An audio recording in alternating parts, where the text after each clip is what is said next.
오늘 말씀 이사야 27장입니다.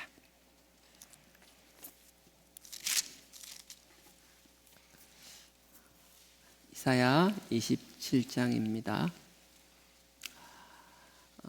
제가 또 설교하고 상관없이 고린도전서를 지금 계속 이렇게 보고 있는데, 고린도전서는 잘 알겠지만 성찬이 있으면 항상 고린도전서를 다시 한번 봅니다. 성찬이 있을 때는 성찬에 대해서 그 어디보다 고린도전서에 대해서 원래 11장만 보는 게 아니라 그 11장을 전후로 해서 11장이 성경 그렇거든요. 한 장이 있고 한 구절이 있으면 그냥 생뚱맞게 하늘에서 뚝 떨어진 구절이 아니라 그 앞뒤로 상황들이 있어요. 그 상황 가운데서 그렇게 말씀하시는 그 상황들이 있기 때문에 가능하면 하나님이 그 상황에서 왜 이렇게 말씀하셨을까, 성찬을 통해서 왜 이렇게 엄이 꾸짖어질까, 또 이런 것들을 쭉 볼 수밖에 없는 거고, 또 그걸 읽다 보면 생각지도 않은 것들을 하나님께서 깨닫게 해주시는 게 있거든요.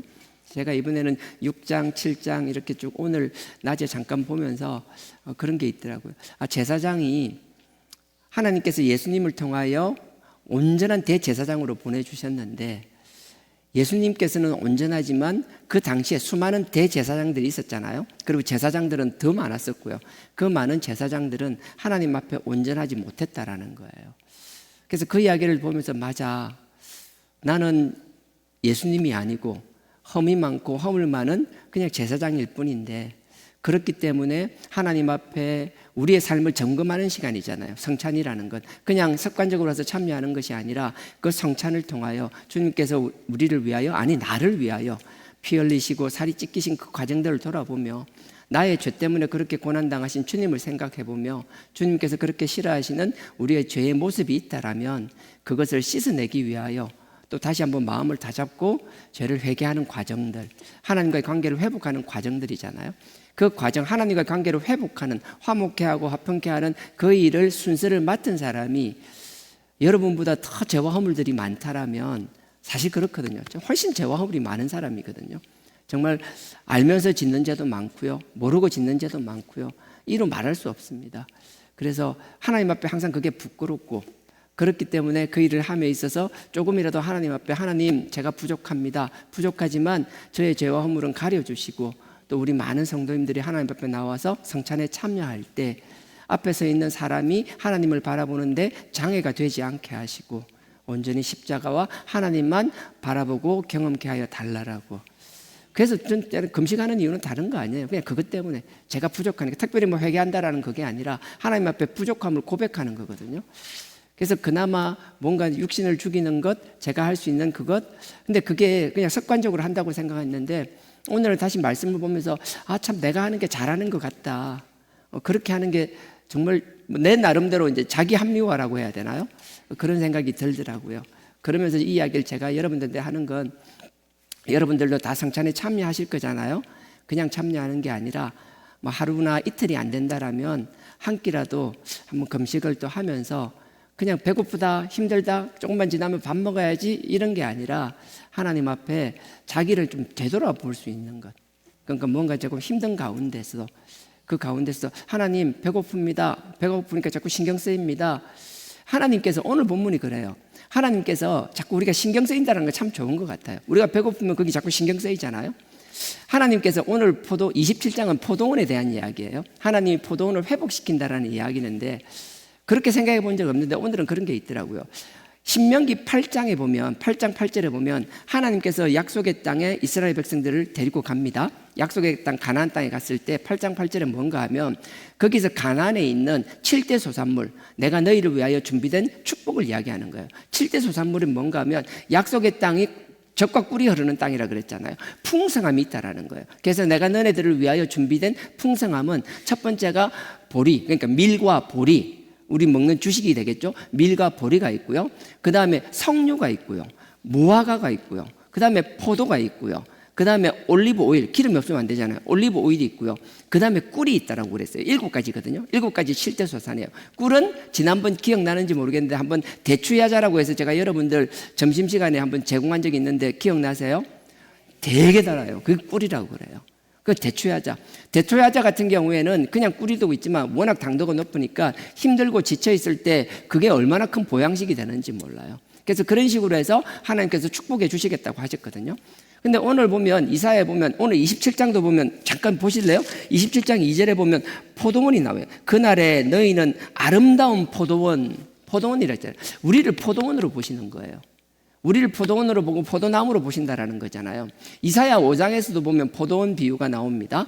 이사야 5장 기억 안 나시잖아요. 근데 이제 이야기하면 기억날 거예요. 하나님께서 뭐라고 하시는가 하면 1절부터 해가지고 나는 극상품 포도나무를 심었다라는 거예요. 하나님 보시기에 우리는 모두가 극상품 포도나무예요. 우리가 스스로가 아니라고 생각하는데 그건 우리 생각일 뿐이라고요. 아니에요. 우리가 왜 우리의 남편, 우리의 부인, 우리의 자녀를 보면서 우리 스스로가 왜 제한하는지 모르겠어요. 그거는 사단이 준 우리의 생각이라고요. 그러니까 여러분들을 자꾸 그렇게 보실 필요가 없어요. 누가 뭐라 하더라도요, 내 신랑 최고예요. 내 부인이 최고예요. 내 자녀가 최고예요. 지금 있는 하나님께서 다른 이제 새로운 길을 열어주기 전까지는 내가 하는 일이 최고예요. 내 삶의 자리가 최고예요. 거기서 최상의 것들을 해내야 되는 게 저와 여러분 우리라고요. 하나님께서는 최상품 포도나무를 심었다라는 거예요. 그리고 좋은 열매를 맺기 위하여 여러 가지 불편한 것들 돌을 빼내며 여러 가지를 다 정리해 주셨다라는 거예요. 울타리도 쳐주시고 다 해 주셨다라는 거예요. 근데 하나님께서 안타까워하는 건 뭐예요? 내가 그렇게 했음에도 불구하고 너네들은 들포도를 맺었다라는 거예요. 아무 쓸데없는 것, 눈에 보이지만 먹고 나면 뱉을 수밖에 없는 것. 하나님께서는 그걸 너무 안타까워 하신다라는 거예요. 하나님은 우리를 바라보시고 우리에게 좋은 것을 주시는 이유는 다른 것이 아니에요. 우리가 남들과 비교하면 내가 누리는 것들이 항상 초라해 보일 수 있습니다. 하지만 분명히 하십시오. 결코 아닙니다. 남과 비교하니까 끊임없이 비교하니까 초라해지는 것이라고요. 지금 내가 가진 걸 남과 비교 없이 나와 하나님과의 관계만 가지고 있다라면 나에게 이렇게 가정을 허락해 주신 것에도 너무 감사한 것이고, 내가 이 건강을 가지고 하나님 앞에 나와서 하나님을 찬양하며 예배드리며 하나님께 기도할 수 있는 그 자체만으로도 얼마나 큰 축복인지 모른다라는 거예요. 우리는 하나님께 감사하고 축복할 일이 차고 넘치는데도 불구하고 자꾸 끊임없이 남과 비교하는 것이라고요. 비교하라는 게 아니에요. 비교하는 것이 아니라 하나님과 관계를 명확하게 하면서 거기서 네가 할 수 있는 열매들을 맺으라는 거예요. 근데 자꾸 주변을 보고 비교하면요, 내 삶의 열매가 없어요. 내가 맺을 수 있는 열매조차 맺지 못한다라는 거예요. 그건 정말 안타까운 삶이라는 거예요. 근데 하나님은 그런 안타까운 사람들이지만 다시 한번 기회를 주시는 거예요. 이 경우는 24장부터 27장까지는 종말에 대한 묵시라 그랬잖아요. 하나님께서 묵신가 보면 예언이라는 거예요. 확정된 예언이에요. 실현된 예언이에요. 앞으로 일어날 거지만 하나님이 그렇게 계획하셨기 때문에 이건 반드시 일어난 것과 다름없다라는 거예요. 믿는 자는 그대로 받아 누리는 것이고요, 믿지 않는 자에게는 뜬구름과 같은 거예요. 하나님께서는 이것은 실현된 약속이라고 말씀하시는 거예요. 실현된 미래라고 말씀하시는 거다고요. 그래서 여러분들이 눈에 보이는 것만 믿고 바라는 것이 아니라 현실적으로 내가 느끼지 못하지만 하나님의 말씀을 통하여 이렇게 선포하시면 그 선포하시는 하나님의 말씀을 아멘으로 받아 따먹는 저와 여러분 되기를 주님의 이름으로 축원드립니다. 하나님이 하늘 문을 여시고 아무리 말씀을 부어주셔도요, 그 말씀에 아멘하면서 내 것으로 받아서 씹고 삼키는 사람이 있는 반면에 누군가는 끊임없이 귀를 닫고 나서 듣지도 않는 사람들이 있다는 거예요. 하나님을 향하여 귀를 열지 않고 마음을 열지 않고 예배에 참석하는 게 무슨 의미가 있냐라는 거예요. 하나님의 말씀은 살아 역사하시는 말씀인 줄 믿습니다. 우리가 귀를 열고 마음을 연다라면 하나님께서 반드시 열매 맺게 하시리라 확신합니다. 그래서 포도원을 이야기하는데요, 아까 7대 소산을 이야기했잖아요. 밀과 보리를 이야기하고 석류, 무화과, 그 다음에 포도나무, 그 다음에 꿀, 이렇게 얘기했잖아요. 올리브 이렇게 이야기했잖아요. 근데 그 중에서 그거 아세요? 가장 손이 많이 가는 게 포도주예요. 밀과 보리는 그냥 뿌려놓으면 하늘에서 비 오면 그냥 지가 자라는 거예요. 나머지 감람나무 크게 손 쓸 거 없어요. 올리브 크게 손 쓸 거 없어요. 석류도 마찬가지예요. 무화과도 마찬가지예요. 대추야자도 마찬가지예요.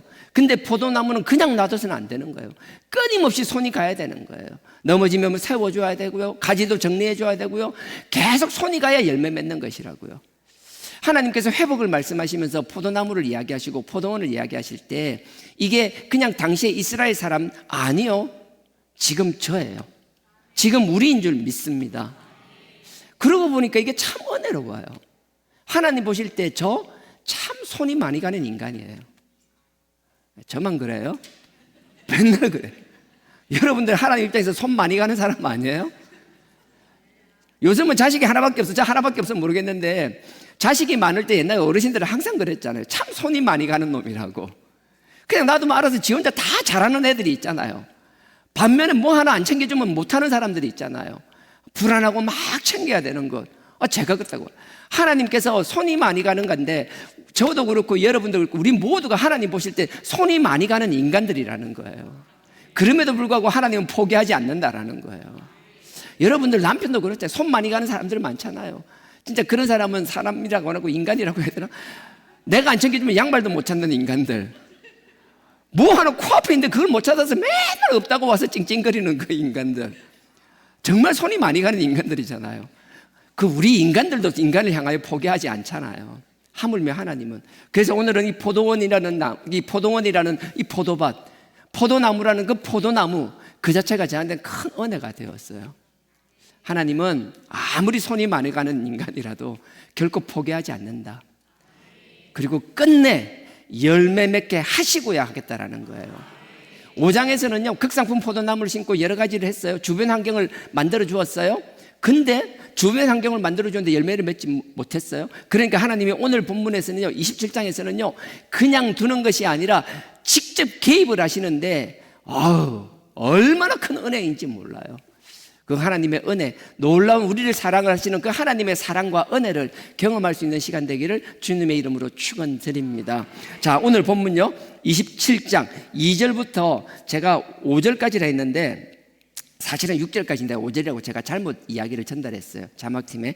근데 제가 뒤에서 기도하다가 9절까지 읽어야겠다는 생각이 들었어요. 그래서 27장 2절에서 9절까지 한 절씩 교독하도록 하겠습니다. 이사야 27장 2절입니다. 제가 먼저 읽겠습니다. 그날에 너희는 아름다운 포도원을 두고 노래를 부를지어다. 여호와는 포도원 지기가 되며 때때로 물을 주며 밤낮으로 간수하여 아무든지 상해하지 못하게 하리로다. 나는 포도원에 대하여 노함이 없나니 진려와 형극이 나를 대적하여 싸운다 하자 내가 그것을 밟고 모아서 불사르리라. 그리하지 아니할 것 같으면 나의 힘을 의지하고 나와 화친하며 나로 더불어 화친할 것이라. 후일에는 야곱의 뿌리가 박히며 이스라엘의 움이 돋고 꽃이 필 것이라. 그들이 그 결실로 지면에 채우리로다. 주께서 그 백성을 치셨은들 그 백성을 친 자들을 치심과 같았겠으며 백성이 살육을 당하였은들 백성을 도륙한 자의 살육을 당함과 같았겠느냐. 주께서 백성을 적당하게 견책하사 쫓아내실 때에 동풍 부는 날에 폭풍으로 그들을 옮기셨느니라. 같이요. 야곱의 불의가 족함을 얻으며 그 죄를 없이함을 얻을 결과는 이로 인하나니 곧 그가 제단의 모든 돌로 부서진 횃돌 같게 하며 아세라와 태양상으로 다시 서지 못하게 함에 있는 것이라. 아멘. 지난주 기억나시나요? 지난주 이야기할 때 뒤에 끝부분 다 못한 부분 마무리하고 가겠습니다. 지난주 이야기할 때 앞에 이야기, 천국에 가는 이야기, 천국에 들어가는 사람의 자격 이야기는 했었고요. 그 이후에 하다가 못한 것이 3가지가 있는데요. 8절부터 천국에 들어가는 자, 하나님 앞에 그 믿음을 끝까지 지키지, 흔들리지 않고 지키는 사람의 특징 3가지를 이야기했습니다. 첫 번째가 8절이었어요. 8절, 여호와여 주의 심판하시는 길에서 우리가 심판이 있다라는 그 믿음 가운데 산다라면 우리의 삶은 달라질 수밖에 없어요. 확실하게 누구나 우리는 심판이 있다라고 믿는 자는 심판이 있기 때문에, 시험이 있는 걸 아는 사람은 시험을 준비하지 않을 수가 없어요. 어떤 형태로든 시험을 준비해요. 시험 준비 안 하는 사람도 있던데요. 안 하는 사람도 있지만 그거는 안 하지만 불안감을 준비해요. 항상 불안해요. 어떤 형태로든 시험이 있다라는 걸 알면은 그냥 평범하게 아무렇지도 않게 있을 수 있는 사람은 아무도 없다라는 거예요. 그러니까 우리가 하나님께서 우리를 심판하는 시험이 있다라고, 그 심판이 있다라는 걸 안다라면 반드시 거기에 상응하는 준비를 하는 삶을 살 수밖에 없다라는 내용이었어요. 자, 그런 이야기를 했고요. 두 번째가 12절이었습니다. 여호와여 주께서 우리를 위하여 평강을 베푸시리오니, 여호와께서 우리를 위하여 평강을 베풀어 주신다는 거예요. 우리를 평안하게 해주신다라는 거예요. 근데 그 이유가 뒤에 곧 이어서 나오죠. 12절 이제 후반절로, 주께서 우리 모든 일을 우리를 위하여 이루심이니이다. 제가 구속사를 이야기하니까 누가 또 그 이야기를 하더라고요. 구속사라는 것은 우리가 신앙생활 할 때 수십 년간 우리 나름의 이제 그걸 하다 보니까 기존에, 그러니까 구속에 대한 건 여러분들 그 장로교 출신들은 너무나 잘 아는데, 장로교 아니더라도요, 감리교도 그렇고 침례교도 그렇고요, 소요리 문답, 대요리 문답이라는 것을 많이 해요. 꼭 그게 교리교육이라고 얘기하지 않더라도 그 내용들이 우리 삶 속에서 녹아들 수밖에 없어요. 왜냐하면 내용이 다른 것이 아니라 성경을 정리해 놓은 것이기 때문에 그 내용이 설교를 통해서든 안 그러면 여러 가지 성경 공부를 통해서든 전달될 수밖에 없어요. 거기 보면 끊임없이 나오는 것이 하나님께서 세상을 창조하시고 결국 그 만든 목적은 우리를 위하여 하셨다라는 거예요. 우리를 위하여 모든 것을 해 오셨는데, 그게 하나님이 우리를 향한 우리를 구속하기 위한 하나님의 사역이었어요. 그래서 구약에서는 짐승의 피로 해오시고 그 다음에 여러 가지 방법으로 해왔지만 도저히 답이 없는 거예요. 그래서 하나님께서 마지막으로 당신의 독생자 그 아들을 보내시고 그 아들의 피로, 그 피값으로 우리를 구속하신 거예요. 그래서 주님께서는 그 하나님의 구속 사역에 순종을 하신 것이라고요. 예수님이 그 하나님의 구속 사역에 순종을 하시고 자기가 고난당하시고 피 흘리시고 그 피값으로 우리를 구속하신 거예요. 그 구속하심으로 말미암아 우리를 위해 준비된 영원한 새하늘과 새 땅으로 우리를 인도하시는 것이라고요. 그게 하나님의 구속의 역사예요.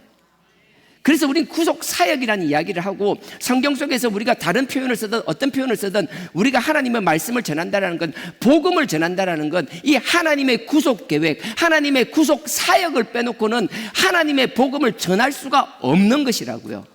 그 근간이라요. 근데 우리는 워낙 구속사나 구속 사역이란 말을 워낙 안 듣다 보니까 그게 마치 이상하다고 생각하는데, 아니요, 그거는 너무나 보편화되어 있는 거예요. 우리에게 익숙하지 않을 뿐이라고요. 그래서 그거는 여러분들이 새로운 거다 생각하실 필요가 없어요. 근데 이런 건 있죠. 우리가 항상 새하늘과 새 땅을 이야기할 때, 천국을 이야기할 때도 한자로 쓰잖아요. 새하늘과 새 땅을 이야기하면 우리가 신천지라고 써야 되잖아요. 근데 우리가 신천지라는 얘기를 못 쓰잖아요. 우리는 신천지라는 말을 쓸 때 교회 입구에다가 신천지 출입금지 이런 용어로만 쓰잖아요.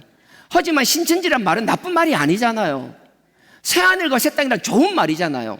그 좋은 말인데 그거를 특정한 사람들이 자기 것처럼 만들어가지고 그걸 굉장히 문제 있는 사람들이 문제 있게 사용하니까 우리가 그걸 자꾸 멀리하는 거잖아요. 우리가 정인이란 말을 쓸 때 정인이 된다는 게 얼마나 좋은 말이에요. 근데 그 단어를 어떤 특정 집단들이 이상하게 쓰니까 거기에 대한 거부감들이 생기는 거잖아요. 구속도 마찬가지였어요. 구속사라고 하시는데 워낙 그쪽으로 그분이 그 말을 통해서 문제가 많았고, 그러니까 사람들이 거기에 대해서 뭔가 그 단어가 이상한 거 아니냐라고 거부감을 가지는데 전혀 그럴 필요가 없어요. 그냥 제가 구속이라 하든 뭐라고 하든 그건 하나님이 우리를 사랑하셔서 우리에게 복음을 주신 그 내용 자체가 하나님의 구속의 사역이고 하나님의 우리를 구속하기 위한 구속의 역사인 줄 믿습니다. 이건 그냥 성경 자체를 말하는 것이라고요. 그래서 여러분들 거기에 대해서 부담 가질 이유가 전혀 없습니다. 자, 26절에요. 그래서 26장 12절 후반에 보면 주께서 우리 모든 일을 우리를 위하여 이루십니다. 제가 지난주에도 얘기했습니다. 저도 60을 바라보는 나이가 되었습니다. 제가 살아오는 과정 동안에 저도 많은 부침이 있었습니다. 나름대로 기복도 있었습니다. 하지만 여러 가지 그 문제들이 그냥 이유 없이 준 것이 아니라 하나님이 나를 지금 쓰기 위하여 나를 연단하시고 만들어가는 그 과정이었다라는 거예요. 그 과정 속에서, 그 힘든 과정에서, 어려운 과정 속에서, 이게 하나님이 나를 쓰기 위하여, 나를 구속하고 나를 쓰기 위한 하나님의 계획이라고 생각한다면, 그 힘든 과정이 아니라 하나님이 나에게 주신 연단의 기회이고 나를 위한 성장의 과정이라는 걸 믿기 때문에 힘은 들지만 그 가운데서도 감사하며 그 과정을 이겨낼 수가 있게 되는 것이며, 하나님의 그 놀라운 계획을 믿지 않고 받아들이지 못하는 사람은 그 환경 가운데서 끊임없이 원망하고 불평하고 스스로 주저앉아 버릴 수밖에 없다라는 거예요. 그래서 사단은 여러분들의 어려움 가운데서도 끊임없이 감사를 하지 못하게 하고, 하나님의 뜻을 발견하지 못하게 하고, 하나님의 음성을 듣지 못하게 하고, 끊임없이 주변과 남과 비교하며 여러분들 속에서 자꾸 원망만 나오게 한다라는 거예요. 자꾸 다툼을 일으키려고 하는 거예요. 언제나 자기를 드러내려고만 한다라는 거예요. 나는 여러분들이 그 사단의 속임수에 속지 않기를 주님의 이름으로 축원드립니다. 여러분들의 삶 가운데 하나님의 관섭, 하나님의 놀라운 계획을 여러분들이 믿고 그렇게 살아왔다라면 지금 앞에 12절에 이 상황이 된다라는 거예요. 주께서 모든 일을 우리를 위하여 이루십니다. 나의 삶 모든 것을 주님께서 나를 위하여 하셨다라는 게 믿어진다라면 12절 그 앞의 상황이 저절로 되어버린다라는 거예요. 12절 처음부터요. 여호와여 주께서 우리를 위하여 평강을 베푸시리오리다. 내가 내 삶에서 주님을 인정하게 되면 주님이 지금 나뿐만 아니라 나의 삶의 주변을 다 평화롭게 평강스럽게 하나님이 만드신다라고 우리가 선포할 수 있는 자가 되어버리고, 하나님이 그렇게 만들어 주실 것이라는 약속이라는 거예요. 그러니 그 앞에 결론이 먼저 나오고 뒤에가 이제 조건이 붙는 거예요. 그리고 나서 13절입니다. 여호와 우리 하나님이시여 주님 외에 하나님 외에 다른 주들이 우리를 관할하여 싸우나. 끊임없이 세상에 힘 있는 그 세상의 왕들뿐만 아니라 이스라엘을 다스렸던 그 아수르, 애굽, 바벨론 그 어떤 나라가 되었던 그게 중요한 게 아니에요. 어떤 상황이 되었던 우리는 그 상황 뒤에 계시는, 그 상황 뒤에 계시는 온전한 주이신 하나님만 바라볼 수 있는 저와 여러분 되길 주님의 이름으로 축원드립니다. 그래서 하나님의 자녀, 하나님이 나의 구속을 위하여 내 삶에 관여하신다는 걸 믿고 사는 사람은 눈에 보이는 현상이 아니라 그 너머에 있는 하나님의 뜻을 발견하게 된다는 거예요. 그래서 13절에 여호와 우리 하나님이시여 주님 주 외에 다른 주들이 우리를 관할하였사오나, 우리가 이건 나라고 다 여기서 우리가 하지 말고 나라고 받아들이면 돼요. 내가 주만 의뢰하였고 주의 이름을 부르리이다. 눈에 보이는 건 뭐가 있더라도 나는 주님만 바라보겠다, 주님만 의지하겠다라는 거예요. 이런 삶을 산다는 거예요. 그러고 나서 이제 세 번째, 지난주 시간이 없어서 전혀 언급 못했죠. 세 번째 16절입니다. 여호와여 백성이 환난 중에 주를 앙모하였사오며, 환난 중에 있을지라도 항상 주님을 앙모한다는 거예요. 앙모한다는 게 사모한다는 게 아니라 여기서 원 그대로 두면 내가 나아간다, 다가간다, 내가 앞으로 걸어 나간다는 뜻이에요. 그냥 여기 보십시오. 환난 중에 주를 앙모한다는 것은 내가 환난 중에 힘든 가운데 있을수록 주님을 그냥 멍하게 바라보기만 하는 것이 아니라 그 환난 가운데 주님을 향하여 뚜벅뚜벅 걸어서 나간다라는 삶이에요. 제가 이야기하는 건 걸어서 나가지 못한다면 기어서라도 나가라는 거예요. 여러분들이 환난 가운데 있다라면, 어려운 가운데 있다라면 끊임없이 사단은 여러분들에게 끊임없이 기회 얘기할 거예요. 네가 그렇게 주님을 섬겼는데 무슨 일이 있었냐라고. 너가 하나님을 그래 섬겨서 뭐 하겠냐라고. 교회에 그렇게 충성해서 뭐 할 거냐라고. 여태까지 내 충성의 결과가 이런 것이냐라고. 하지만 그런 사단의 그 속임수에 넘어가지 않기를 주님의 이름으로 축원드립니다. 힘들수록 사단의 음성을 듣는 것이 아니라 우리는 하나님을 향하여 나아갈 수 있는 자가 되어야 된다는 거예요. 그리고 하나님 보시기에 천국에 들어가는 흔들림 없는 그 신앙을 가진 자, 흔들림 없는 믿음을 가진 자는 이렇게 살았다라고 이야기하는 거예요. 그러니 우리가 그 천국을 바라본다면 우리 또한 이런 믿음의 자세를 견지할 수 있어야 될 줄 믿습니다. 그래서 16절에 여호와여 백성이 환난 중에 주를 앙모하였사오며 주의 징벌이 그들에게 임할 때에 그들이 간절히 주께 기도하였나이다. 평탄할 때가 아니라 힘들 때 아버지 앞에 나아가서 아버지를 향하여 부르짖으며 기도할 수 있는 저와 여러분들이 되어야 될 줄 믿습니다. 16절에 이런데요, 그 앞에 결론이 먼저 나와 있어요. 16절을 그 밑에 쭉 읽어 나가야 되는데 15절을 먼저 읽고 17절을 보겠습니다. 15절, 이사야 26장 15절입니다. 여호와여, 주께서 이 나라를 더 크게 하셨고, 하나님이 이 나라를 더 크게 하셨다라는 거예요. 이 나라가 아니라 당신 이스라엘로 볼 게 아니라 지금 우리는 뭐요? 나로 봐야 되는 거예요. 하나님이 나를 더 키워주시겠다라는 거예요. 나의 지경을 넓혀주시겠다라는 거예요. 하나님은 우리 각자에게 다 계획이 있으신 거예요. 하나님이 우리를 통하여 역사하시고자 하는 하나님의 뜻과 계획이 있는 거예요. 그 계획을 위하여 하나님은 우리의 지경을 넓혀주시기를 원하고 우리 또한 키워주시기를 원하신다라는 거예요. 그래서 15절, 여호와여, 주께서 이 나라를 더 크게 하셨고 이 나라를 더 크게 하셨나이다. 이게 두 번 반복되잖아요. 더 크게 하시고 더 크게 하신다. 아니에요. 제가 표현할 방법이 없어요. 하나님께서 우리를 더 크게 하시고 두 번째는 더 크게 하신다라는 거예요. 스스로 영광을 얻으시고 이 땅의 모든 경계를 확장하셨나이다. 멋지지 않아요? 막 웅장해지지 않아요? 막 우리가 막 광개토 대왕 막 믿음을 가지는 것 같지 않아요? 열방을 향하여 이 지경을 막 넓힐 것 같은, 하나님이 우리를 통하여 그렇게 하시기를 원하신다라는 거예요. 하나님이 우리 삶의 지경을, 우리를 통하여 복음의 지경을 넓어지는 건 당연한 것이고요, 그것으로 만족하시는 게 아니라 우리 각자 삶의 지경 또한 넓혀주시겠다라는 거예요. 그래서 스스로 영광을 얻으시고 이 땅의 모든 경계를 확장하셨나이다. 그리고 나서 보세요, 이게 답이에요. 15절에 이렇게 해주시겠다라는 거예요. 이렇게 15절에 답을 먼저 던져놓고 나서요, 그 다음에 이제 내용이 나와요. 그 다음에 내용이 16절이었어요 16절을 하니까 15절을 해주시겠다라는 거예요. 너희가 15절을 꿈꾼다라면, 15절을 가지기를 원한다라면, 15절처럼 되기를 원한다라면 16절처럼 하라는 거예요.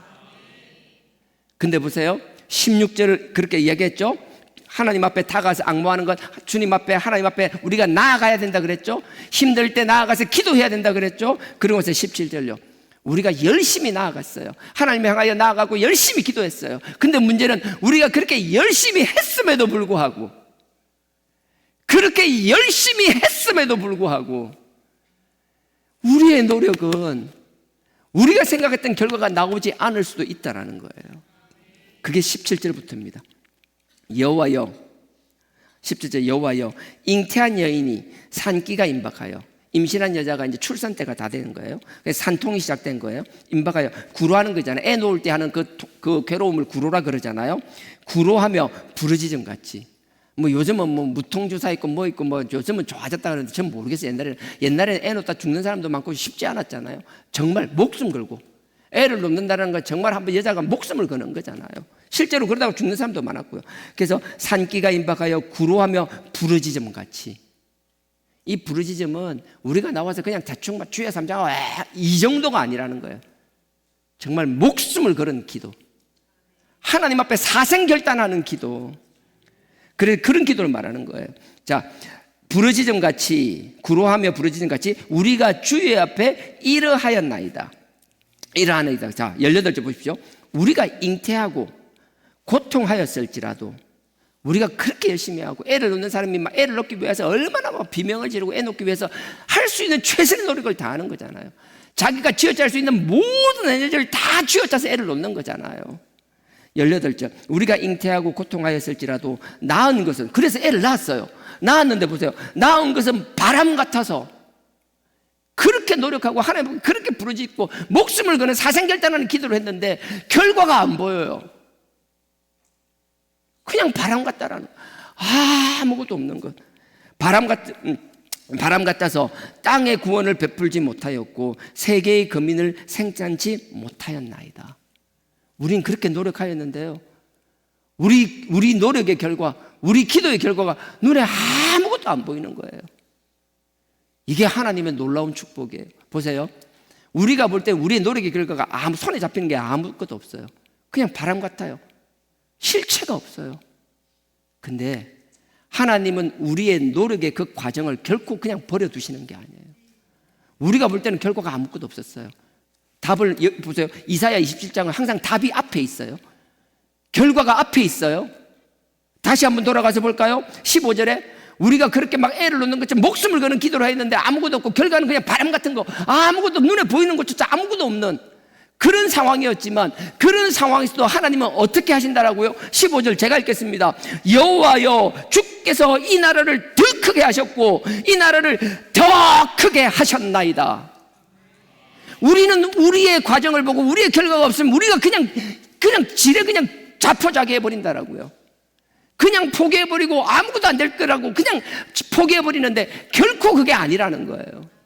하나님은 우리의 노력의 결과가 눈에 보이는 거 없을 것 같지라도, 그건 우리 눈에는 안 보이지만 하나님은 그 과정을 기억하시고 그 과정의 열매를 반드시 맺으시는데, 하나님이 맺으신다라는 거예요. 결론은 하나님이 하고 싶은 말은 너희의 노력의 결과가 아니라 내가 한다라는 거예요. 그래서 이사야 54장, 이거 뭐 끼워놓고 보실래요? 이사야 54장. 지금 오늘 본문은 묵시입니다. 종말에 대해서 하나님이 선포하시는 겁니다. 우리를 설득시키고 이해시키려고 하는 게 아니라 너희들이 믿든 믿지 않든 나는 이렇게 하고야 말겠다는 하나님의 선포인 것이라고요. 그러니 우리는 어떤 노력을 하든 그 결과에 대해서, 그 결과가 좋다 나쁘다 때문에 결코 우리가 좌절할 이유가 없다라는 거예요. 내가 노력을 했음에도 불구하고 눈에 보이는 게 없어요. 결과가 없어요. 나는 왜 이랬지? 나는 하는 게 왜 이랬지? 천만에요. 마치 우리가 자녀를 키울 때 자녀가 크는 걸 볼 수 있는 사람이 누가 있어요? 어릴 때 사진을 보니까 어릴 때 그 사진을 보니까 이랬네 기억하지. 그 성장하는 과정을 볼 수 있는 사람이 누가 있냐라고요. 우리는 그걸 볼 수 없지만 하나님은 그걸 다 기억하시고, 우리는 기억하지 못하지만 하나님은 끝내 그것을 통하여 당신의 뜻을 이루시고야 마는 분이라는 거예요. 그러니 우리가 애가 자라는 걸, 이만큼 애를 밥을 먹이고 이만큼 젖을 줬는데도 안 큰다라고 포기하나요? 아니에요. 내가 젖을 그래 먹이고 밥을 그래 먹여도 눈에 보이는 게, 성장하는 게 보이지 않아요. 하지만 우리는 이 아이가 커서 성장해서 어른이 될 거라는 걸 믿기 때문에 눈에 보여도 아무것도 보이지 않는 그 아이에게 끊임없이 사랑을 베풀고 먹여주는 거잖아요. 하나님의 사랑이 그와 같다라는 거예요. 그러니 포기하지 마십시오. 중간에 포기하는, 중간에 등 돌리고 돌아서서 포기하는 그런 어리석은 사람이 한 사람도 없기를 주님의 이름으로 간절히 부탁드립니다. 내가 성장하지 않는 것 같아도 성장해요. 꾸준히 해보시라고. 하나님이 우리에게 주신 선물, 그 능력 중에서 가장 큰 능력이 그 성실함과 꾸준함. 하나님 앞에 그 성실함은요, 그 어떤 재능보다 큰 선물인 줄 믿습니다. 마치 토끼와 거북이 같이. 거북이는 움직이지는 않는 것 같지만 결국은 토끼는 자만하고 누워있을 때, 그냥 앉아있고 쉬고 있을 때 꾸준히 가면 하나님께서 반드시 저와 여러분, 우리를 통하여 열매 맺고 영광 받으실 줄 믿습니다. 54장입니다. 그래서요, 힘들 때 막 애가 없는 것 같고, 아니 나는 애를 가질 수도 없는데, 나는 애도 없는데 뭐 때문에 이렇게 지경을 넓혀야 되는지 모르겠다라고요. 천만에요. 지금 네 눈에는 안 보인다고. 아브라함도 그랬잖아요. 자식 없다라고 막 투덜투덜거릴 때 하늘의 별을 보여주면서 믿냐라고 이야기하잖아요. 마찬가지예요. 우리 눈엔 보이지 않지만 하나님은 하늘의 별과 같이 바다의 모래알처럼 우리의 미래를 준비해 놓으신 줄 믿습니다. 이건 믿고 아멘하는 사람이 정치하는 것이라고요. 하나님이 아무리 선포해도 그게 내 이야기가 아닌 사람한테는 그냥 뜬구름 잡는 이야기일 뿐이라고요. 그 뜬구름 잡는 이야기가 믿는 자에게 실현될 것이며, 나는 여러분들이 그 꿈을 실현하는 사람들이 되기를 주님의 이름으로 축원드립니다. 54장에 이사야 54장에 이렇게 이야기하잖아요. 잉태치 못하며 애를 임신을 못하는데 뭘 애를 가져요. 그 다음에 생산치 못하는, 아예 임신도 못하는 사람이 있고요. 임신을 해도 출산을 못하는, 계속 그런 게, 출산을 못하는 경우도 있잖아요. 너는 노래할지어다. 너 지금 임신도 못하고 애도 못 낳는다라고 주저앉아 있을래? 아니야, 너 노래해. 포기하지 마. 왜 안 된다라고 생각해? 하나님을 찬양하라는 거예요. 네 스스로 니를 제한하며 한계를 끊지 말라는 이야기예요. 노래할지어다 구놓지 못한 너는, 산통을 겪고 애를 출산하지 못한 너는 외쳐 노래할지어다. 홀로 된 여인의 자식이 남편 있는 자의 자식보다 많음이니라. 너 혼자 있다고 안 될 것 같아? 천만에 그건 네 생각이야. 생물학적으로, 환경적으로, 물리적으로 생각하는 거 다 네 생각이야. 나는 그걸 뛰어넘는 사람이야. 나는 세상의 주인이야. 내가 천지를 창조하고 이 세상의 모든 질서를 만든 사람이 나야. 네가 나를 믿는다라면 그 환경에 갇혀 있을 필요가 없다라는 거예요. 홀로 된 여인의 자식이 남편 있는 자의 자식보다 많음이니라. 여호와의 말이니라. 그런 것을 보십시오. 2절에 네가 그게 믿어진다면 이제 어떻게 살아야 될 거냐라는 거예요. 2절에 네가 너의 장막틀을 넓히며. 이게 장정, 힘 있는 남자에게 하는 말이 아니에요. 누구예요? 연약한 여인에게 하는 거예요. 나는 연약하게 힘이 없어서 못하겠는데, 아이고 장막틀 무거워서 어떻게 텐트 옮겨, 무거워서 줄을 어떻게, 무거워서 말도, 웃기는 소리. 하나님이 우리 연약함을 모르시는 것 같아요. 알아요. 하나님이 지금 말씀하시는 건 뭔가 하면 지금 연약한 걸 알지만 네가 연약한 가운데 네가 할 수 있는 최선을 다하라는 거예요. 남과 비교해서 못한다 그런 소리 하는 게 아니에요. 그냥 네가 할 수 있는 최선. 내가 할 수 있는 최선을 하지 않으면서 왜 자꾸 남과 비교를 해요? 2절에 너의 장막틀을 넓히며 너의 처소의 휘장을 아끼지 말고 널리 펴되 너의 줄을 길게 하며 너의 말뚝을 견고히 할지어다. 그리고 나니까 3절에 뭐라고 하세요? 이는 네가 좌우로 퍼지며. 너 지금 아무것도 없고 혼자라고 생각하는데, 연약한 여인이라고 생각하는데, 신랑도 없어 돕는 사람도 없다고 생각하는데, 그 웃기는 생각이야. 내가 너를 널리 펼 거야. 네가 내 새끼니까. 세상에서 네 보고 뭐라고 할지 모르고 어떻게 판단할지 모르지만 나는 세상 무엇보다도 귀한 너는 내 자식이야. 내 자식이야. 그러니 기죽지 마. 포기하고 그 하지 마. 할 수 있는 최선을 다해봐. 내가 뒤에서 내가 뒤에서 밀어주잖아. 내가 뒤에 함께 있잖아. 뭘 자꾸 두려워해? 3절에 이는 네가 좌우로 퍼지며 너의 자손은 열방을 얻을 것이며 황폐한 성읍들로 사람 살 곳이 되게 할 것입니다. 너의 자손들은요, 황폐한 곳을, 막 비폐한 곳을 가면 웃음꽃이 피게 만들고 그들을 화평하게 만들며 그들을 막 하나 되게 만들며 그렇게 하시겠다라는 거예요. 아브라함에게 하셨던 축복의 약속을 그대로 지금도 말씀하시는 것이죠. 우리가 절망 가운데 있다라고 현실에 결코 무너지지 않는 저와 여러분 되길 주님의 이름으로 축원드립니다. 이 믿음을 가지는 거예요.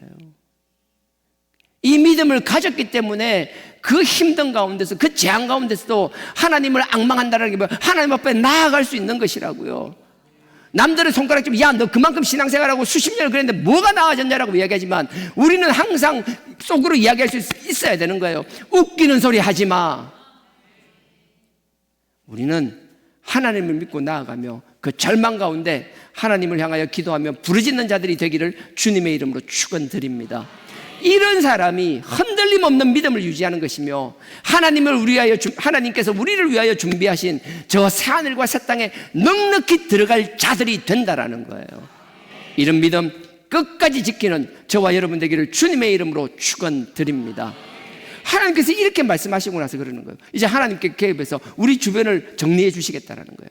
나는 나를 향하여 내 앞에서 흔들림 없는 믿음을 지키는 너희들에게는 이렇게 하겠지만 끊임없이 죄 가운데 있는 사람은 내가 이렇게 해버릴 거야 라고 말씀하시는 거예요. 그게 26장 맨 뒤쪽에 있는 겁니다.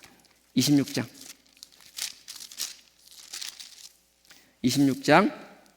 21절 마지막 절입니다. 보라, 여호와께서 그 처소에서 나오사 땅의 거민의 죄악을 벌하실 것이라. 하나님께서 이제 가만히 계시는 게 이제 나서신다라는 거예요. 보라, 여호와께서 그 처소에서 나오사 땅의 거민, 땅의 거민은 하나님을 대적하는 자들, 이방인들이 이런 거예요. 하나님의 자녀가 아니라, 위에서 말했던 그런 사람이 아니라 하나님께서 우리를 위하여 준비하신 천국에 들어갈 자가 아닌 사람들, 땅의 거민들의 죄악을 벌하실 것이라. 심판이죠. 땅이 그 위에 잦았던이란 말은 사실 없어요. 그냥 없다라고 생각하셔도 돼요. 땅이 그 위에 피를 드러내고, 땅이 피를 드러낸다면 세상에서 악을 행하였던 것, 땅에 피를 뿌렸던 것을 하나님께서 시간이 지났다고 그냥 두는 것이 아니라 때가 되면 반드시 다 드러나게 하신다라는 거예요. 우리의 죄는 숨겨질 게 하나도 없어요. 그러니 하나님 앞에 우리가 일일이 그 아들의 보혈로 씻지 않는 이상은 시간이 지났다고 잊혀지는 것 아무것도 없다라는 거예요. 우리를 죄를 망각하는 것이 아니라 그리스도의 보혈의 피로 죄를 씻는 자들이 되기를 주님의 이름으로 축원드립니다. 그래서 그 위에 찾았던 피를 드러내고 그 살해당한 자를 다시는 가리우지 아니하리라. 이게 이제 사람에 대한 문제예요. 그리고 나서 뭐예요? 하나님께서 사람의 이 땅의 문제를 해결하고 나서 그 눈에 나타나는 현실 뒤에 있는 그 현실을 지배하는, 에베소서 2장 2절 개념으로 이야기하면 공중 권세 잡은 자, 하나님께서는 때가 되면 그 공중 권세 잡은 자까지 박살을 내시겠다라고 하는 거예요. 그게 27장 1절입니다. 27장 1절은요 26장 끝절하고 붙여놓으셔야 되는 거예요. 자, 27장 1절입니다. 그날에 여호와께서 그 견고하고 크고 강한 칼로, 하나님께서 심판을 이야기하실 때 항상 이야기하세요. 강하고 큰 칼, 쇠몽둥이 뭐 이런 거예요. 자, 강하고 큰 칼로 날랜 뱀 리워야단이 무슨 뜻인지 뭐 어떤 뭐 용이라고도 하고 뭐 악이라고 하는데 그게 중요한 게 아니에요. 하나님을 대적하는 짐승, 악한 짐승을 말하는 거예요. 날랜 뱀 리워야단, 곧 꼬불꼬불한 뱀 리워야단을 벌하시며 바다에 있는 용을 죽이시리라. 뱀과 용은 다 같은 개념이에요. 요거를 여기에 대한 이제 보충 설명은요, 아까 뭐 끼워놓은 거 그대로 끼워져 있죠. 요한계시록 12장 잠깐 한번 갔다 오겠습니다. 요한계시록 12장.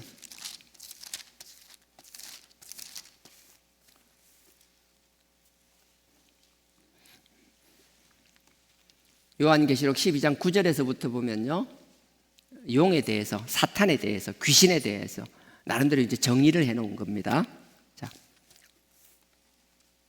자, 12장 9절, 신약 411페이지입니다. 자, 9절부터 제가 읽겠습니다. 요한계시록 12장입니다. 큰 용이 내어 쫓기니, 큰 용이 내어 쫓긴댔잖아요. 자, 성경에서 말하는 용은 이런 거예요. 자, 용이 내어 쫓기니 옛 뱀, 아담과 하와를 유혹한 나쁜 거. 그리고 뱀이 용이 따로 있는 게 아니라 개가 개라는 거예요.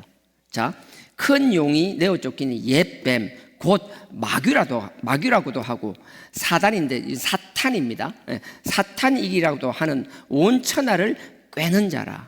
그러니까 사탄은요, 용이라고도 하고요, 뱀이라고도 하고요, 마귀라고도 하고요, 사탄이라고도 하고요, 천하를 꿰는 자, 속이는 자라는 거예요. 그냥 사탄의 속성이에요. 속이는 자라.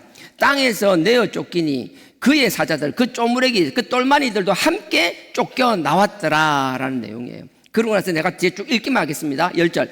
내가 또 들으니 하늘에 큰 음성이 있어 가로되 이제 우리 하나님의 구원과 능력과 나라와 또 그의 그리스도의 권세가 이루었으니 우리 형제들을 참소하던 자. 사단은요, 아까 뭐예요? 사단, 귀신, 옛 뱀, 그 다음에 또 우리를 꽤 속이는 자, 이게 다 사단이 됐잖아요. 용도 그렇고요. 근데 그게 용의, 그 사단의 특징 중에 하나가 뭔가 참소하는 자, 끊임없이 참소하는 자. 우리가 상황이 있을 때마다 아까 이야기했잖아요. 끊임없이 우리에게 와가지고 조용히 와가지고 귀에다 속삭이는 거. 넌 안 돼, 넌 안 돼. 해서 뭐가 되든 우리에게 끊임없이 부정적인 생각이 들게 하는 것들, 끊임없이 하나님을 향한 믿음이 흔들리게 만드는 것들, 우리의 상황을 하나님이 주신 믿음의 눈으로 보는 것이 아니라 이 육의 눈으로 보게 만드는 것들, 끊임없이 참소하는 것, 밤낮, 그것도 쉬지도 않아요. 이거는 쉴 줄도 몰라요. 밤낮 참소하던 자가 쫓겨났고, 자 11절입니다. 쫓겨났는데 보십시오. 또 여러 형제가 어린 양의 피와 자기의 증거하는 말을 인하여 저를 이기었으니. 그 사단을 이기는 건 뭐라고요? 어린 양의 피. 우리의 노력으로, 우리의 힘으로, 우리의 결심으로 사단을 이길 수 없어요. 사단의 속임수를 이길 수가 없어요. 사단의 참소를 이길 자가 없어요. 오직 그 어린 양의 피로만 가능한 줄 믿습니다. 그래서 11절에 보면 어린 양의 피와 또 뒤에 하나 더 있어요. 자기 어린 양을 증거하는 말씀이라는 거예요. 그 피와 말씀. 제가 왜 틈만 나면 자꾸 그리스도의 보혈, 십자가의 능력, 하나님의 말씀 왜 제가 끊임없이 얘기하는 줄 아세요? 제 말이나 제 생각이 아니라 하나님이 이렇게 말씀하시잖아요. 계시록 12장 11절에 그 사단을 이기는 것은 저 십자가의 선명한 그리스도의 보혈, 그 어린 양의 보혈과 이 말씀 외에는 없다라고 하잖아요. 우리 어떤 철학과 무슨 사상을 어떻게 이기겠다라는 거예요. 천만에요. 그게 여러분들에게 얼마나 도움이 될지 물론 도움이 되죠. 삶을 살아가는데 유익이 되죠. 제가 그걸 부정하는 게 아니에요. 누구보다 여러분들 개발하고 자기 성장을 위해서 하는 건 아깝지 않아요. 그렇게 해야 돼요. 하지만 사단과의 영적 싸움은 그런 것으로 이기는 것이 아니라 오직 어린 양의 피와 하나님의 말씀으로만 이기는 줄 믿습니다. 저는 여러분들이 이게 딱 못이 박혀 있었으면 좋겠어요. 이게 여러분들 막 바닥 기초처럼 단단하게 다져져 있으면 좋겠어요. 이 어린 양의 피와 말씀 위에 무엇이든 하나님이 우리를 위하여 주신, 우리의 유익을 위하여 주신, 세상에 우리를 위하여 만들어놓은 모든 것들을 쌓아나가야 되는 것이라고요. 이것 없이 쌓아나가기만 하면 무슨 의미가 있어요? 쌓을수록 크게 자빠질걸요. 나는 그런 어리석은 자가 되지 않기를 주님의 이름으로 축원드립니다. 다시 돌아갈게요. 이사야 27장 1절입니다. 1절 했죠. 날랜 뱀 리워야단, 곧 꼬불꼬불한 뱀 리워야단을 벌하시며 바다에 있는 용을 죽이시리라. 이거 그게 뭐예요? 앞에 보면 세상에 하나님께서 놔두는 그 세상에 막 숨어있던 그 세상의 것들, 하나님을 대적하는 것들뿐만 아니라 그 뒤에서 공중권세 잡은 자, 이 사단도 그냥 박살내버리시겠다라는 거예요. 그러니 하나님의 심판대 우리는 명확하게 소속이 명확해야 되는 거예요. 세상에서 막 힘이 있다고 하나님께서 이 리워야단을 멸하시기 전까지는 눈에 보일 때는 하나님의 능력보다 이 리워야단 세상의 공중권세 잡은 자는 그 사탄의 능력이 훨씬 크고 화려해 보인다라고요. 더 힘이 있어 보인다라고요. 그러니 우리는 자꾸 그걸 쫓아갈 수밖에 없다라고요. 하지만 분명히 아십시오.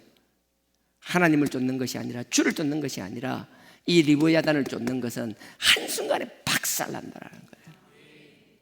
이렇게 다 박살을 내시겠다라고 선포하시면서 아까 손이 많이 가는 우리 이야기가 이제 시작되는 거예요. 그 2절이에요. 그날에 이게 다 그냥 하나님이 그 한순간 그때 다 같이 일으키겠다라는 거예요.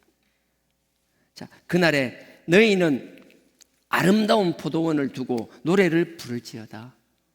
우리가 힘들다고 생각하는 게 아니라 하나님께서 우리를 귀한 포도나무로 삼아 주었으니 하나님을 찬양하라는 이야기예요. 자, 3절입니다. 나 여호와는 포도원지기가 되며 내가 포도원지기가 되어줄게. 그리고 나서 뭐예요? 때때로 물을 주며, 하나님께서요 우리를 이제 포도원이라고, 하나님께서 포도원지기가 되면서 세 가지 축복을 이야기하는데요. 시간이 애매해요. 그래서 제가 미리 지금 세 가지를 먼저 던지겠습니다. 자, 세 가지 축복을 주시는데 첫 번째 축복이 우리를 보살피시고 우리를 지켜주시겠다라는 거예요. 그게 3절이에요. 3절에 때때로 물을 주며 밤낮으로 간수가 뭐예요? 우리를 지켜 보호해 주시겠다라는 거예요. 간수하신다라는 거예요. 그 첫 번째예요. 두 번째 축복이 뭔가 하면요, 4절입니다. 4절 중반에 보면 있어요. 진려와 형극, 진려가 가시고 형극은 가시 덤불을 말하는 거예요. 가시와 가시 덤불이 나를 대적하여 싸운다 하자. 너네들은 나와 관계가 잘 맺고 싶은데 끊임없이 주변에서 나를 대적하게 만드는 것들이 자꾸 생긴다라는 거예요.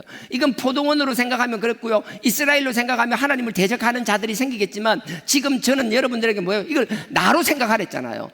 나는 하나님을 향하여 나아가기를 원하는데 끊임없이 하나님과 나와 관계를 자꾸 가로막는 것들이 생긴다라는 거예요. 그게 가시와 가시 덤불이라는 거예요. 그렇지만 하나님께서 그냥 두는 게 아니라 그거 다 그냥 가시덤불, 그냥 하나님은 모르겠어요. 뭐 맨발은 아니겠는데 하여튼 뭐 군화 같은 걸 신었나, 안전화 같은 걸 신었나 봐요. 그 가시나 가시덤불은 발로 그냥 팍 밟아가지고요 다 모아서 그냥 확 불태워버리겠다라는 거예요. 하나님이 우리를 사랑하셔서 우리의 약한 분들, 하나님을 바라보지 못하게 하는 것들 하나님이 다 정리해 주시겠다라는 거예요. 그게 두 번째 축복이에요. 그 세 번째 축복이 6절입니다. 6절 맨 마지막에 그 결실로, 6절 맨 뒤에 그 결실로 지면에 채우리라. 하나님께서 반드시 우리 열매 맺게 하시며 그 열매가 우리 것으로 끝나는 것이 아니라 지면을 가득히 덮게 해주신다. 하나님께서 우리 한 사람 한 사람을 통하여, 우리 한 사람 한 사람의 열매를 통하여 우리의 필요를 채울 뿐만 아니라 주변의 필요들도 넉넉히 채워주시겠다는 거예요. 하나님께서는 이 세 가지 축복, 보는 데까지 잠깐 보겠습니다. 자, 3절, 나 여호와는 포도원지기가 됨이요 때때로 물을 주며. 하나님께서 때때로, 이 때때로라는 표현이 참 우리 개역성경은 이상해요. 때때로가 아니고 때에 맞게, 알맞게, 필요할 때마다인데 이게 왜 때때로로 번역됐는지 몰라요. 때때로 하니까 좀 부정적으로 있잖아요. 자꾸 이게 뭐지, 그냥 하여튼 부정적으로 느껴지는데 때에 맞게 필요할 때, 항상 필요할 때 주시겠다라는 거예요. 마치 무슨 얘기인가 하면, 여러분들 우리가 출애굽할 때 기억나세요? 출애굽하고 나서 출애굽 끝나자마자 더 엘림을 지나고 나서 그 어디죠? 르비딤이라는 곳에 가잖아요. 르비딤이라는 곳에 가니까 거기서 뭐예요? 막 물이 없다라고 원망하고 막 불평하니까 하나님께서 뭐예요? 바위에다가 지팡이를 딱 치라고 하니까 하나님께서 물이 탁 솟게 해주셨잖아요. 하나님께서 우리가 필요할 때는 어떤 형태로든 넉넉하게 채워주시겠다라는 거예요. 우리는 곧 잠깐은 못 참고 하나님 앞에 막 계속 원망하고 불평하지만 하나님이 우리가 죽게 그냥 놔두시지 않는다라는 거예요. 필요할 때 하나님의 방법으로 넉넉하게 물을 주시는 거예요. 민수기 20장에도 마찬가지잖아요. 약속의 땅 들어가기 전에 가데스 지역에서 마찬가지였잖아요. 가데스 지역에서도 갔는데 거기서도 막 물이 없다고 원망하니까 이번에 모세가 좀 흥분을 했잖아요. 그래서 하나님께서 말로 물을 내라고 했는데 직접 가서 지팡이로 막 2번 때리는 바람에 약속의 땅에 못 들어가는 일이 생겼잖아요. 그거는 모세의 혈기에 의한 거지만 그럼에도 불구하고 하나님은 당신의 뜻대로 이스라엘 백성들에게 풍부한 물을 제공해 주셨다라는 거예요. 하나님은 항상 우리의 필요를 채워주시는 분이라는 거예요. 지금 이 말은 뭔가 하면, 내가 예전처럼 포기하지 않고 너네가 열매가 없다 할지라도 때가 되면 내가 너에게 필요한 것들을 끊임없이 지원해 주시겠다는 하나님의 약속이시라고요. 나는 이 약속을 믿는 자가 되기를 주님의 이름으로 축원드립니다. 하나님이 그 약속을 이루기 위하여 기다리시는데 그 하나님의 약속 턱 밑에까지 가서 이제 한숨만 쉬면, 한 걸음만 가면 하나님의 약속을 받을 수 있는데 그걸 가지 못하고 주저앉아서 원망하다가 광야 생활로 끝나는 미련한 자가 되지 않기를 주님의 이름으로 축원드립니다. 그래서 때때로 물을 때에 따라서 맞게 하나님께서 물을 주시며 밤낮으로 간수하시며, 밤낮도 마찬가지잖아요. 우리가 뭐 대표적인 밤낮 하면 낮에는 낮에는 구름기둥, 밤에는 불기둥 이야기를 하잖아요. 여러분 출애굽기 13장 나왔을 때 그 홍해 앞에 가기 전에 하나님께서 그 광야에 나오자마자 낮에는 구름기둥으로 밤에는 불기둥으로 지켜주셨잖아요. 14장에 홍해를 건널 때는 밤사이에 홍해를 건너는데 그 홍해를 건널 동안 하나님께서 구름으로 막으시고 그들에게는 밤에는 다 밤인데도 불구하고 불기둥으로 다 밝혀주시고, 또 지나고 낮이 되면 또 뜨거운 태양은 구름으로 다 덮어주셨고, 그것뿐인가요? 여러분 다니엘서도 기억나세요? 다니엘서 6장에 다니엘이 사자굴에 들어갔을 때도 기억나세요? 그 다리오 왕이 그 조서를 공표하잖아요. 3일 동안 나 말고 누구에게도 머리를 숙이거나 기도를 하면 내가 다 사자굴에 집어넣어 버리겠다라고. 그러거나 말거나 다니엘은 문을 열고 기도했죠. 그러다가 사자굴에 들어가는 일이 생겼잖아요. 여러분 보십시오. 6장에 19절인지 한 20절 레벨일 거예요. 왕이 막 조급해졌어요. 얼마나 조급했는지 몰라요. 자기가 한번 내뱉은 말이니까 그 말을 지켜야 되지만 그 다니엘을 사랑하는 마음 때문에 다니엘을 어찌 해야 될지 몰랐어요. 그래서 그 딱 가자마자 그냥 음악도 안 나오게 하고 밤에 잠을 안 자고 다리를 위하여 기도한다라고요. 그리고 나서 새벽이 되자마자 사자굴에 갑니다. 그게 무슨 말인가 하면 그 하룻밤이 지났지만 하나님은 그 밤사이에도 누구를 지켜주셨어요? 다니엘을 사자로부터 굳건하게 지켜주셨다라는 거예요. 하나님은 밤낮이라는 것은 시간을 말하는 게 아니에요. 우리가 어떤 상황이든 하나님은 우리를 반드시 지켜주시겠다라는 거예요. 하나님이 그날에 그때에 우리를 위하여 지켜주시는 그 축복을 경험하는 저와 여러분 되기를 주님의 이름으로 축원드립니다. 다니엘서 6장 말했으니까 그 앞에 3장에도 그렇잖아요. 다니엘의 친구 사드락 메삭 아벳느고가 이 이야기하면 또 너무 길어지는데 하여튼 느부갓네살 왕이 신상을 만들잖아요. 신상을 만들고 그것 때문에 하여튼 신상 때문에 그 들판에서 또 신상을 금신상을 만들고 그리고 나서 그 금신상에 음악이 나오면 절을 하라고 그랬는데 이 친구들은 뭐예요? 사드락 메삭 아벳느고는 뭐 그러거나 말거나 절하지 않았어요. 어떻게 됐죠? 왕이 막 대노를 했잖아요. 그래서 풀무를 평소보다 막 7배나 더 뜨겁게 하라고 그랬잖아요. 7개나 더 뜨겁게 하니까 그 3명은 전부 다 각자 외투를 입고 속옷을 입고 외투를 입고 모자를 쓰고 묶였다 그랬어요. 묶인 상태로 그냥 들어가는 거예요. 풀무로. 얼마나 뜨거운지 평소보다 7배나 뜨거운 불이니까 자꾸 데리고 가던 사람들은 다 불에 타 죽어버렸어요. 그리고 나서 3명은 그 풀무에 들어갔잖아요. 그 풀무에 들어갔는데 왕이 놀라운 걸 보잖아요. 3장에 보고 나니까 뭐예요? 분명히 3명이 들어갔는데 4명이 있다라는 거예요. 그거보다 더 놀라운 게 뭔지 아세요? 다니엘서 3장 한번 찾아보세요. 오른쪽으로 가시면 있습니다. 다니엘서 3장.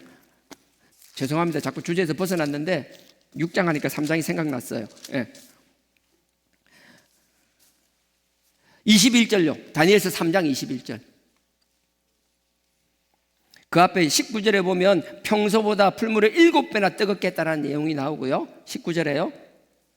21절입니다. 보세요. 21절. 다니엘서 3장 1236페이지입니다. 구약 1236페이지입니다. 에스겔, 다니엘, 호세아입니다. 1236페이지 다니엘서 3장 21절. 제가 읽겠습니다. 이 사람들을 고의는 밖에 코트, 외투예요. 속옷과 겉옷. 왜 겉옷이 아니고 원래 그대로 하면 모자예요. 원어 그대로 하면 모자와 별다른 옷을 입은 채 결박하여 묶어서 들어갔다라는 거예요. 자, 결박하여 들어갔습니다. 근데 25절 보십시오.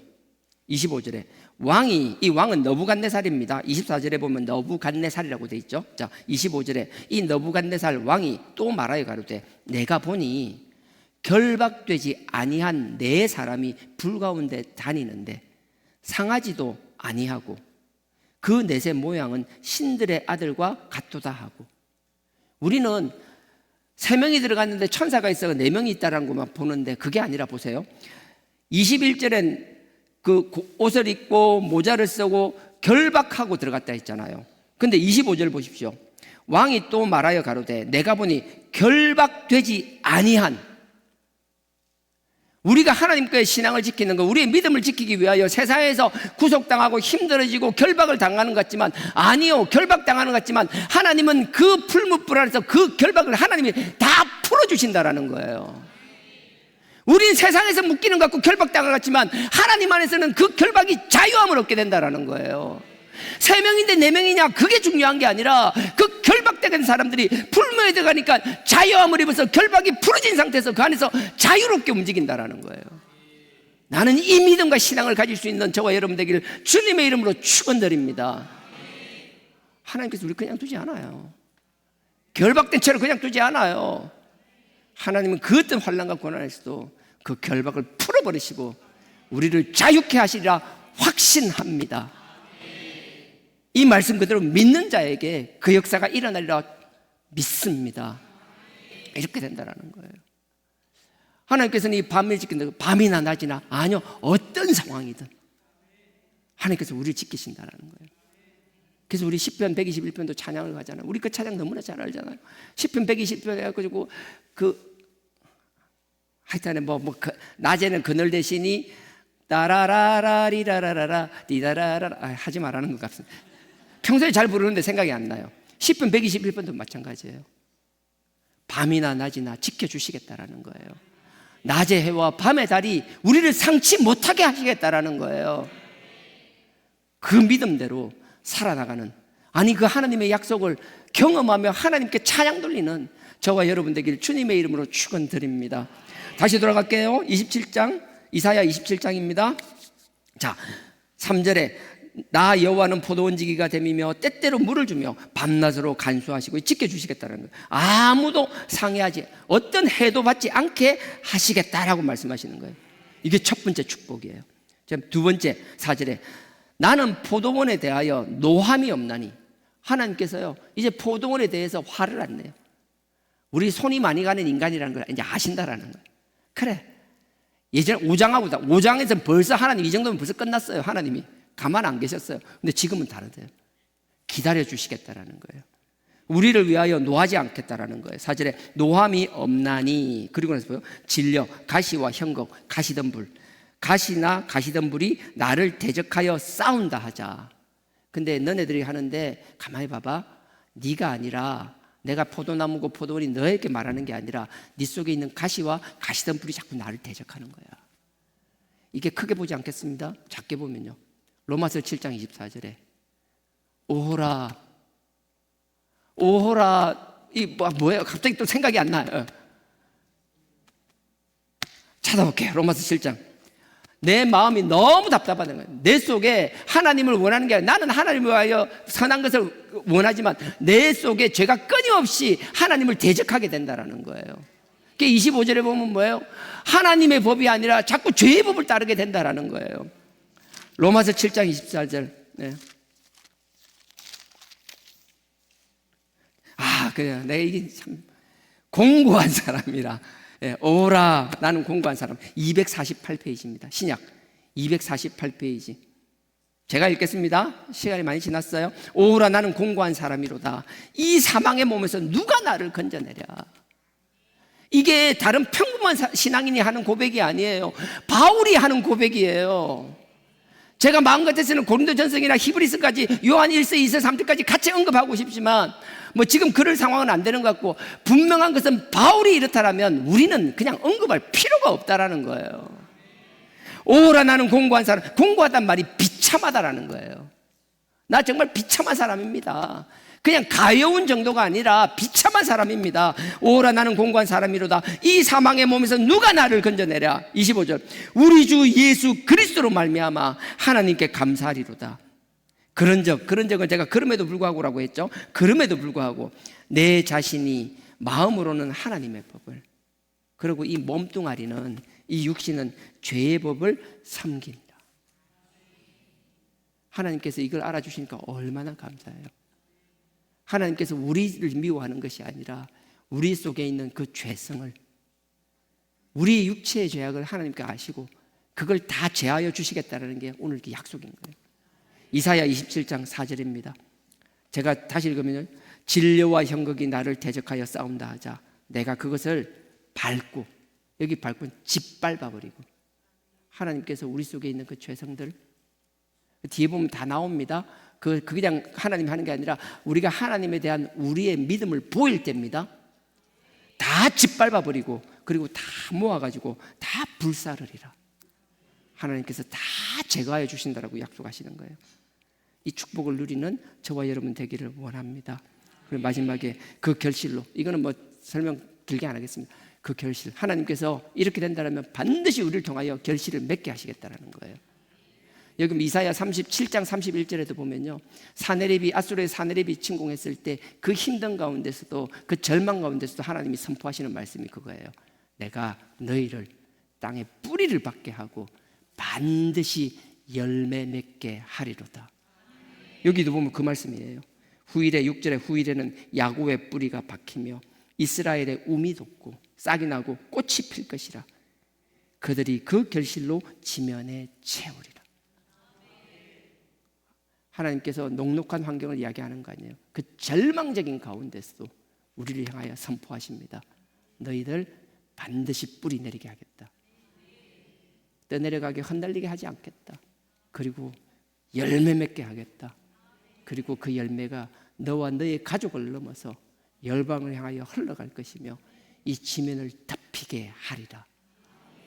이 약속을 믿는 자는 아멘으로 하나님 앞에 선포하며, 우리의 선포한 그 약속이 하나님이 저와 여러분 우리를 통하여 실현되리라 확신합니다.